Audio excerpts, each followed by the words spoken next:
And welcome to the Station for Learning.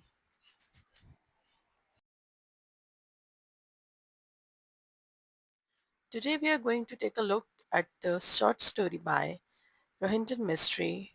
The name is The Ghost of Firoz Shah Bagh.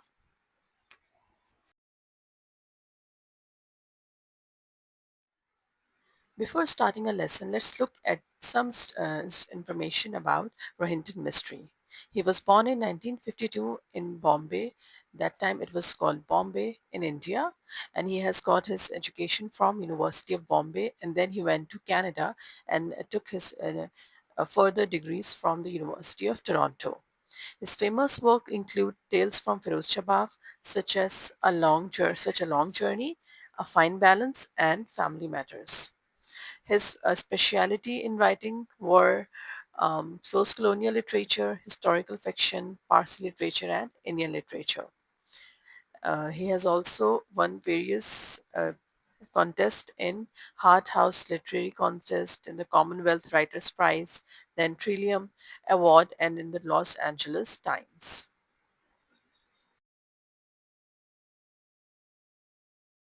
Now let's look at the genres that he has written on, that were the post-colonialism, diaspora, and Indian English literature. Let's find out one by one that what these terms are about. When we look at the post-colonial literature first, it often addresses the problems and consequences of the decolonization of a country, especially questions relating to the political and cultural independence of formerly subjugated people, and themes such as racialism and colonialism. A range of literary theory has evolved around the subject.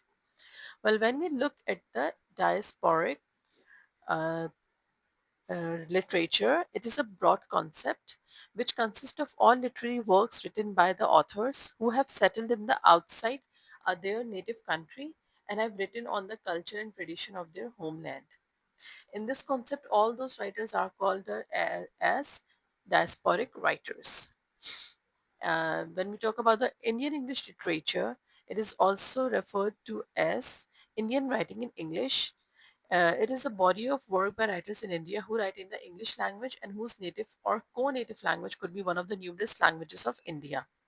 Its early history began with the works of Henry Louis, Vivian Derozio, and Michael Madhusudan Dutt, followed by Rabindranath Tagore and Sri Aurobindo, and various others Indian writers who used to write when the Indian English fiction in the 1930s was growing and was getting popular. It is also associated in some cases with the works of members of the Indian diaspora who subsequently composed works in English.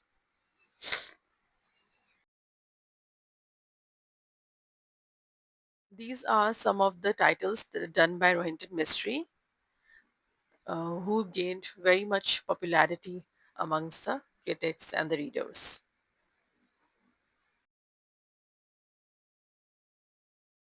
Now, let's look at some of the background related to the Rohinton Mistry, as we know that he was a Parsi who used to live in India. Now, who Parsi is actually a Persian word in the Persian language, who are the ethno-religious group who migrated to the Indian subcontinent from Persia during the Muslim conquest of Persia. It was one of two such groups, the other being Iranis. So Zoroastrianism is the ethnic religion of the Parsi people, according to the Qissa Sanjan. Parsis migrated from Sasanian Empire to Gujarat, where they were given refuge between the 8th and 10th century CE to avoid persecution following the Muslim conquest of Persia. At the time of the Muslim conquest of Persia, the dominant religion of the region, which was ruled by the Sasanian Empire, was Zoroastrianism. All right. So it was related to the some information that how Parsis came to the subcontinent, and when we find out that how they were living in the subcontinent. So this was the history of the Parsis. Related to their how the numbers of Parsis present in the world, demographic trends project that by the year 2020 the Parsis will number only 23,000, although some Parsis do not agree with the numbers. They say that this is not a true numbers. Uh, and you know, Also, they have the worship, the fire. We know that the fire, the worship at the fire temples, and they also have the concept that the balance between good and evil is correlated to the idea of purity and pollution. All right. And when we're talking about the mysteries fiction, it deploys a precise writing style and sensitivity to the humor and horror of life to communicate deep compassion of human beings. His writing concerns people who try to find self-worth while dealing with painful family dynamics and difficult social and political constraints. All right, so this is the and Rohingya mystery has also added, the elements of his Parsi background, his religion, and adding some humor in it, that how the life goes on in a Parsi household, how they, how they inculcate the trends and the, those concepts, we go that goes on in different type of religion or the cultural basis, then how they play a part in the daily life of some Parsis household or the people who are living with the Parsis. See, so in these pictures we can see that one at one side there's some religious ceremonies going on. Then you can see the silence, the tower of silence is here, where they, in the next picture, the silence of tower, they actually, this is their funeral type. This is how they, this one, this is how they bury their, the dead ones. They leave it there, they leave the body over there by covering it in the yogurt or something, and then the vultures come and eat those, and the remaining bones goes down in that well, and in this tower of silence. All right, and then in here there's a family of Parsis. This is how they dress up, how they look, and here the traditional Parsi wedding is taking place.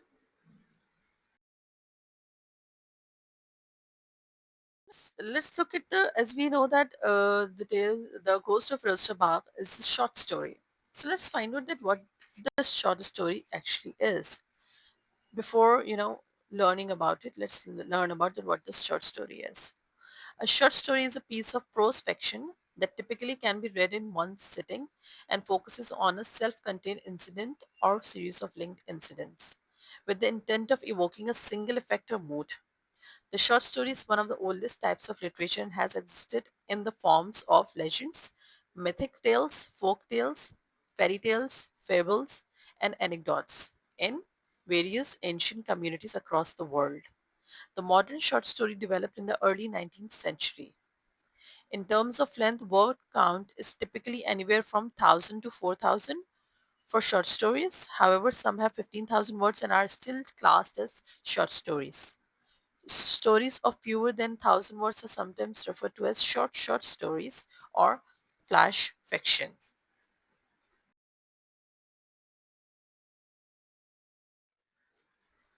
Now, let's learn about the story of the Ghost of Firozabad. This story is about a young Christian servant named Jekali who works for a Parsi family in the Firozabad apartment building in Bombay. She's very religious and believes strongly in ghosts and spirits. She thinks that a ghost lives in the bathroom of the apartment she works in. She says she can feel a strange presence, hear weird sounds, and see things that scare her. Jakali becomes more and more afraid. She tells the family about the ghost, but they don't take her seriously. They think she's just imagining things or being silly. However, she is very sure that something is wrong. To protect herself and the family, she starts doing Christian prayers, sprinkles holy water, and lights candles to remove the spirit. Even though there is no proof of a real ghost, Jakali's fear feels real to her. The story ends without telling us clearly whether there really was a ghost or if it was just in Jakali's mind. It leaves the reader thinking about whether ghosts are real or if they are just part of people's fears, loneliness, and beliefs. The story shows how different people believe in different things and how servants like Jakalis are often ignored or not believed, even when they are truly scared. It mixes mystery, culture, and emotion in a simple but powerful way. Here you can see that we have combined few of the pictures related to the story. That could be the Chakali. And when you read the story, you get to know that why the Chakali is like this, where on basis of her background that she used to be a Goan Christian, and they have the dark skin color, whereas the Parsis are they have this obsession with the white skin and everything, and they also imitate the British accent or the English accent related to the foreigners. So it is also, the story also has those elements present when you read it in detail. If you want me to explain it to you in detail or read the story for you, then you can definitely tell me in the comments. I will do it for you.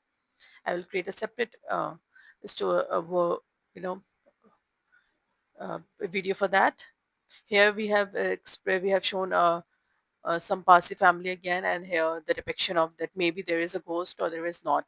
That you get to know, and this when you further read the story, that there was really a ghost or it was just an imagination, or the folk tales that we used to hear since our childhood were actually in the mind of Jakali. All right, more details on the themes related to the themes and the symbols of the ghost of Shiroshabak we will cover in the next video. Till do like, share, and subscribe. And if you think that you want to learn some other topic, you can definitely tell us in the comment section or email us if you want to learn more in our special sessions. Okay. And anything more related to this short story, you can definitely let us know. Till then, thank you. Goodbye.